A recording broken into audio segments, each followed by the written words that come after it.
remember once walking around here with my father. This was about 20 years ago. And you couldn't take a step because it was overgrown. There were fallen tree limbs. I mean, there was a time just about a year and a half ago where in the back of the cemetery, it was just, if someone had thrown a match, about 20 acres would have gone up because it was all just nothing but dried, rotted wood. And it was kind of terrifying. You didn't know what was lurking back there.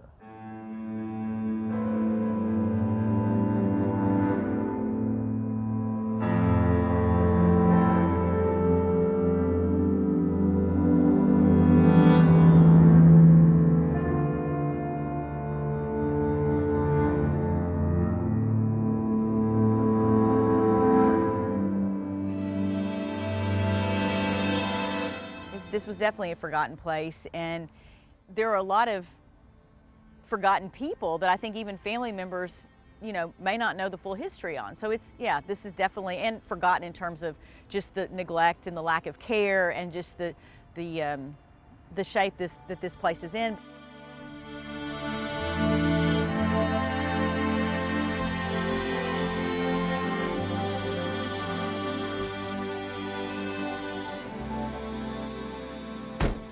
I've been coming out here now for probably close to 15 years.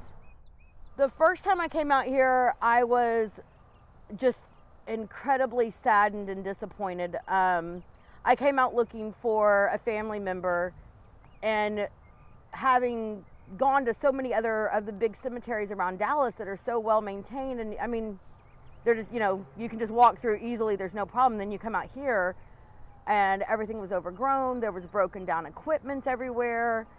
There was, old trucks parked on tops of graves. It was bad. In the back corner, the fence had been at one point kind of pushed down, and people were just dumping like couches and old furniture, televisions, whatever they didn't want to get rid of themselves. And it was really disappointing to see how neglected the cemetery was, even with an acting board of trustees and a full-time maintenance person that lived on the grounds. I wish I could spend all my time cleaning stones, but there's so much more to do. There's so much more that needs to be done out here. You really wouldn't even know that you were walking in a cemetery, other than once in a while you'll see, you're like, why is that there? And you'll realize, oh, that's a headstone or a part of a headstone. Also very sad, made you want to go in there and clean, because when you come across these stones that nobody's seen in 20 or 30 years, it's sad. You think, this person, it'll say gone but not forgotten, and you're like, sorry buddy, but you were forgotten.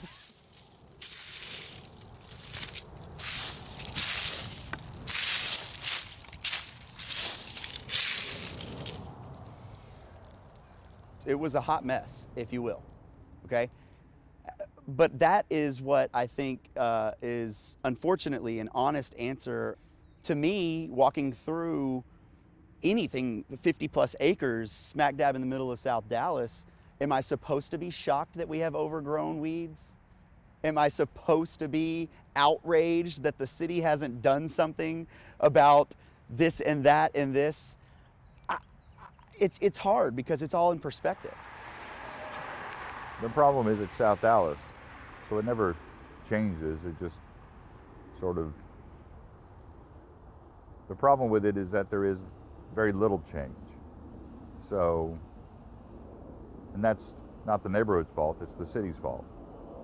That's why Oakland fell into its problems to begin with. Everything in South Dallas, good, bad, and otherwise, gets ignored, swept under the cemetery, as it were.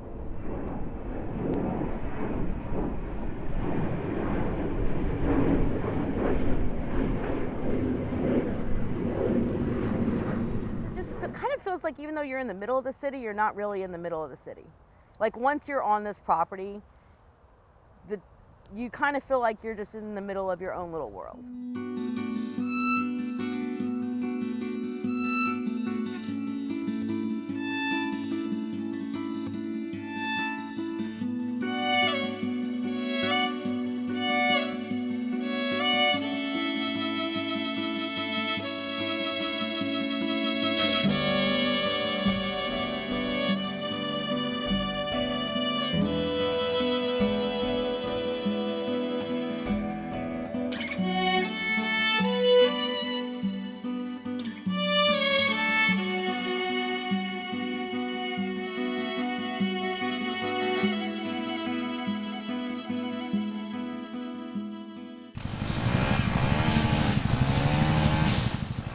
mean, I've probably passed it over a dozen times, but I never paid any attention to the cemetery. When I used to work for the company contractor for the city of Dallas, and we did Opportunity Park, and I might have looked over here a couple times, but I never paid any attention. So I never really knew about this place. Everybody left South Dallas, or everybody who had people buried here left South Dallas. That's what happened to it. It is still sort of a neighborhood cemetery, but this is not where people who live in the neighborhood are buried. This is where the people who built this city are buried. When they used to live over here, when this wasn't South Dallas, when this was just Dallas. So yeah, when all of these folks left, if they were ever really here to begin with, the cemetery got completely forgotten about and ignored. Had this cemetery, specifically with the amount of historical significance that it has to the city of Dallas, be sitting along Hillcrest or over somewhere around the White Rock Lake area, it would never have seen the times that it got to. But there was a mindset of complacency that existed because the city of Dallas and leadership for so long let that be the expectation for the entire area that the Oakland Cemetery sits in. You can walk through here and really get a feel for how the city functioned and worked, and how these people lived together, and how they shared this city at that part in time. Because it really all speaks out to how they're laid out in this cemetery. You can see how it was structured. And I think that's a really interesting thing. You walk around and you're like, okay, I get this, I get that. You know, it's more than just the history of the names, it's the history of all of it. It tells the story of the city. My grandfather's 88, and we spoke about what I was doing, and he was happy, and he was like, well, do you know the history? And I'm like, no, well, I'm learning about it. And he's like, okay.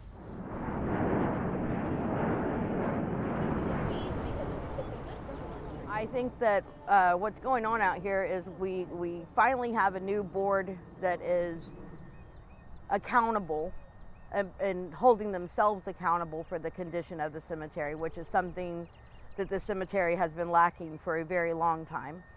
And under that new board, I think that a lot of the families and a lot of the people out here volunteering are inspired to once again put in some effort, because before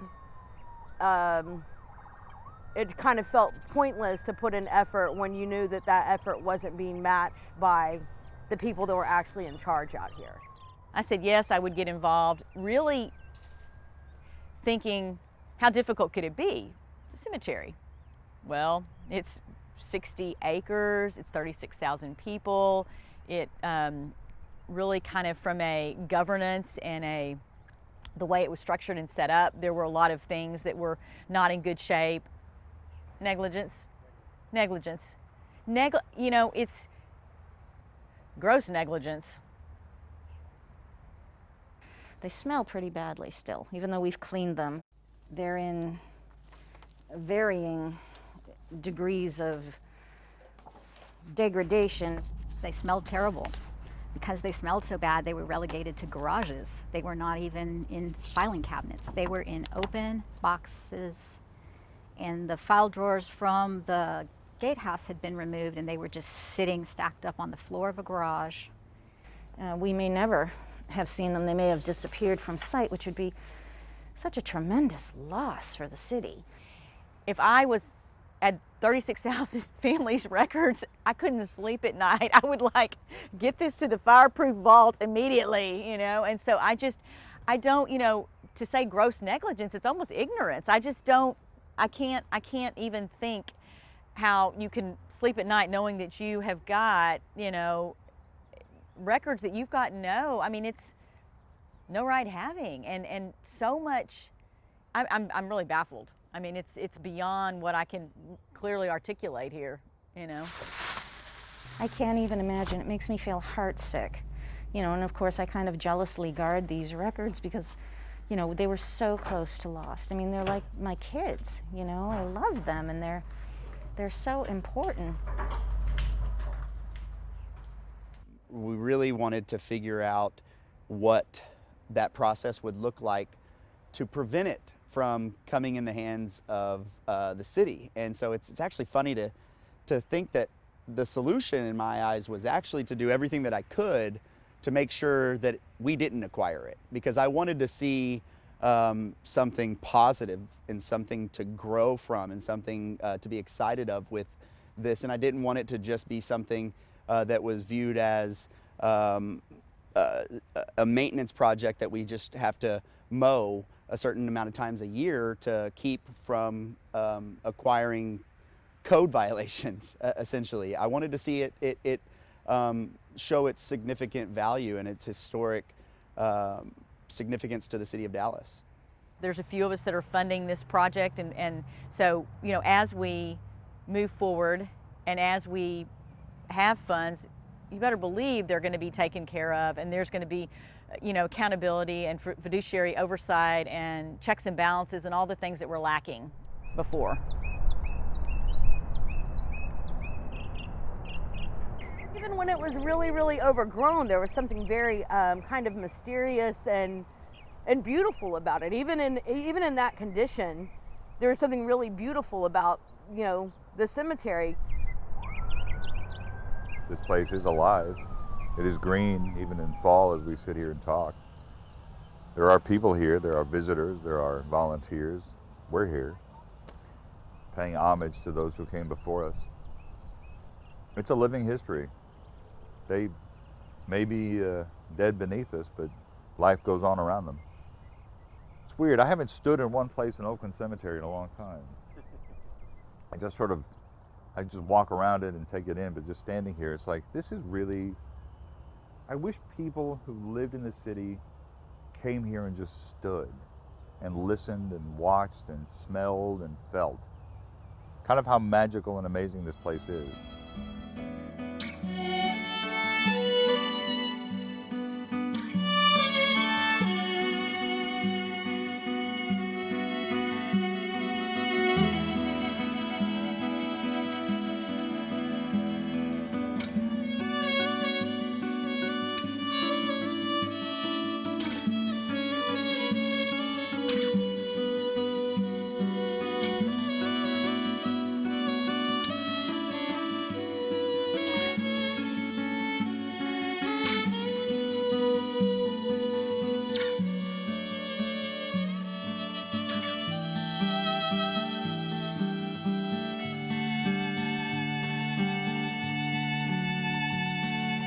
I will say it looks as good as I've seen it in a very long time. It's nice. It's really, I know that there's an army of volunteers.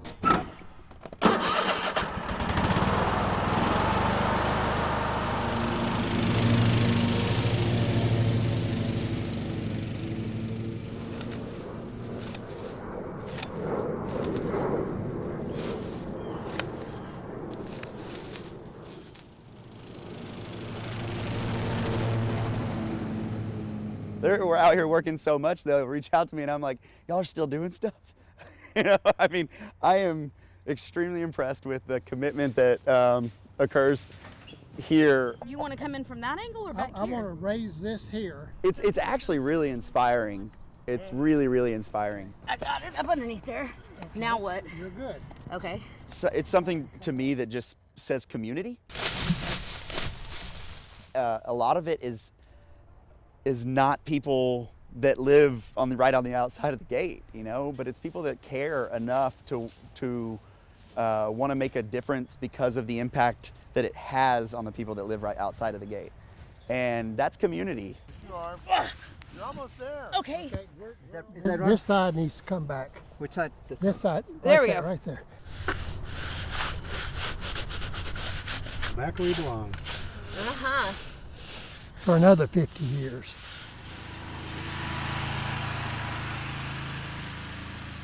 It's people out here putting in sweat equity for something that doesn't benefit them. And I'm extremely appreciative. And I don't think that Oakland Cemetery's progress from last August to now would be near what it is without all of the volunteers. Working in a cemetery is a very rewarding and special thing. There's something, I don't know, I can't quite describe it, but there's something very spiritual about it, I guess. Kneeling and standing and kneeling like you're in church. And I'm not doing it for recognition. I don't care anything about, you know, big kudos or pats on the back. It feels good to me. So I can look over there and see my work.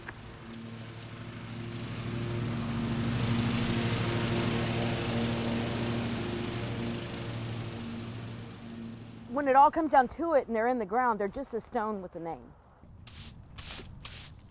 That's it. And we just take care of that. Like we're not here to care about whoever Riddle was. We're just here to care for the stone and care for the plot and care for the name and try to leave all the other politics out of it. It makes me feel good to be a part of this. But as far as the history that I've been learning about Oakland Cemetery, I try not to, I can't go back in the past. So I try to just stay in the present, and I'm glad that everybody on my crew is a different nationality. We were offered to do a job, and that's what we're here for. And I hope that we can make a change. And to be here, and you know, I mean, you got Confederacy buried here. You have different things that now have become a big issue in this time. But it doesn't bother me, you know, because I don't see color, I see people.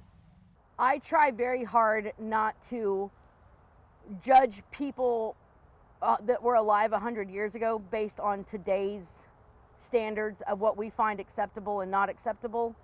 120 years ago, what we might think now is just absolutely atrocious was just the socially accepted norm. If you were going to exist in this city, this is the way you were going to exist. I can't put that same criteria on them then that we have now. So I try real hard not to look at it and go, oh, well, you were definitely a KKK member. This is the great equalizer. This cemetery is a great equalizer. You've got people that were worth millions. You've got people that couldn't afford a headstone.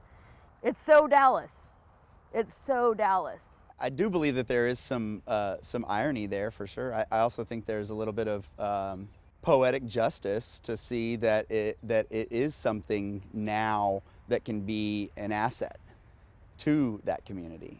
Something that was looked at as an infringement at one point, something that was looked at as an exclusionary piece of real estate is now something that can be inclusionary and something that can serve as an asset to all of the surrounding communities. Very similar history to its neighbor, Fair Park. It's in South Dallas. It's in a predominantly African-American community. There are a lot of Hispanics. So it's the perfect, you know, how we have continued to progress, starting with the way this was no different than it was all over the United States. So it is like, this is how it started and this is the evolutionary process. So it's cool to be able to see that in this cemetery. I mean, really the growth and the change and the diversity that has happened, that is alive and well here. But Oakland Cemetery just isn't who we were, but it is still who we are. This place doesn't discriminate. There are black folks here, there are white folks here, there's Santos Rodriguez and other Mexican Americans and other Hispanics who were born and raised here and killed here by Dallas police officers, in the case of Santos Rodriguez. There are tragedies here, there are heroic stories here, there are Confederates here, there are Highland Park developers, newspaper publishers. The entire city story going forward is told here if we just choose to at least acknowledge that we sometimes have to look a little backward. So I love this place. I mean, there are other cemeteries like this that have certainly pioneers and founders, whether it's downtown or Southeast Dallas or wherever. But this place is unique and special. There should be tourist buses that come here every day to tell about this person, that person. There should be field trips. Every school should have to come here. But we don't teach Dallas history, much less Texas history, so.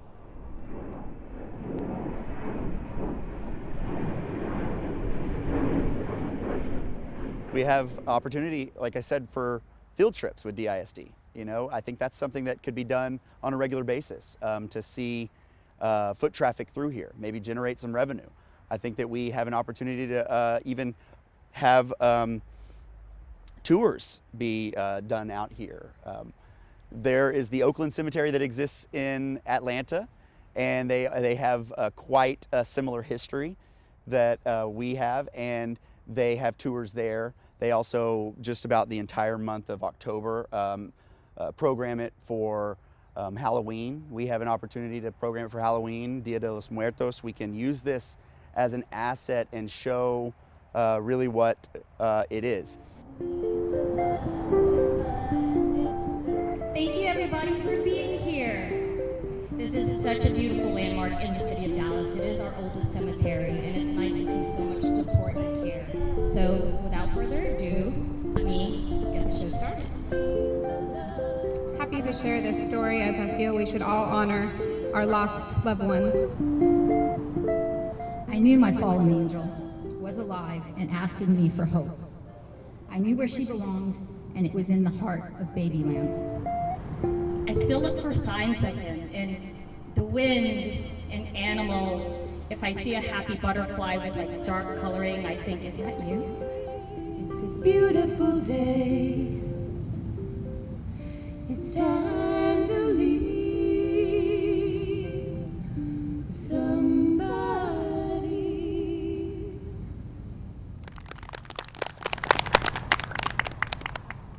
And this is a most beautiful place. I mean, when you walk around and you look at the different monuments and the different statuary, and they just don't make it like this anymore. I think the age of the cemetery is really what intrigued me at first, and the art, and you know, just the beauty of the monuments that are out here. It's not your typical perfectly manicured flat headstones. Everything looks the same. It's very, very big and beautiful and unique. You know, it's just everywhere you turn, there's something else to kind of marvel at for a little bit. The first time that I came here, I remember walking around and looking at all of the names on the tombstones and seeing just the significance. I felt like I was driving around the city of Dallas and it was different street signs. That was telling to me.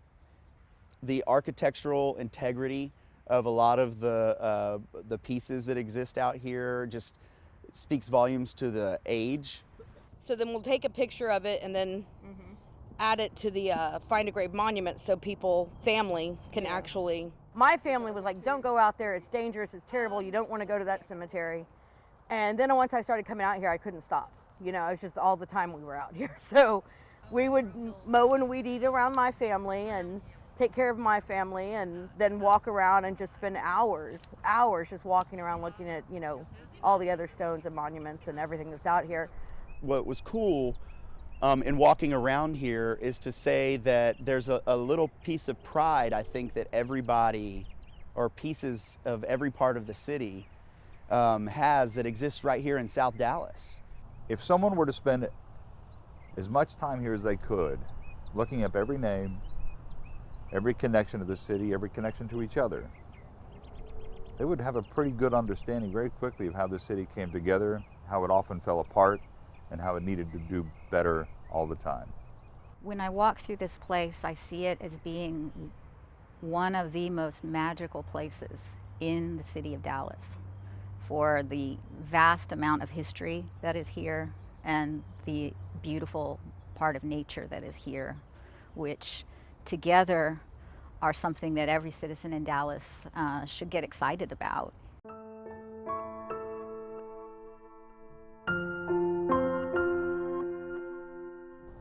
Every 15, 20 years there's a story about how Oakland needs help. Every 15, 20 years someone comes in and goes, I'm going to rescue this place.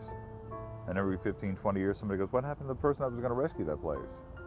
I hope it's different this time. I have every reason to believe that it will be.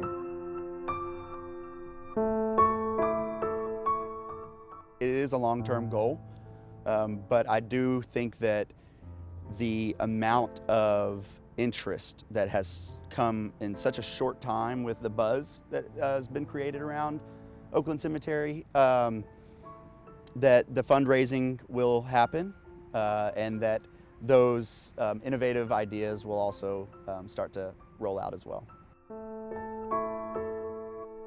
People take care of things they've got pride in, and there wasn't, I'm going to say, this wasn't a lot of reasons to be proud of how this was, and that's hard to say because there are a lot of people that I know care, that have family out here, but it's like there was nothing to be proud of, and so, you know, the community wasn't proud of it. And so we need to make this right for the community and make this right for all the people that are buried here.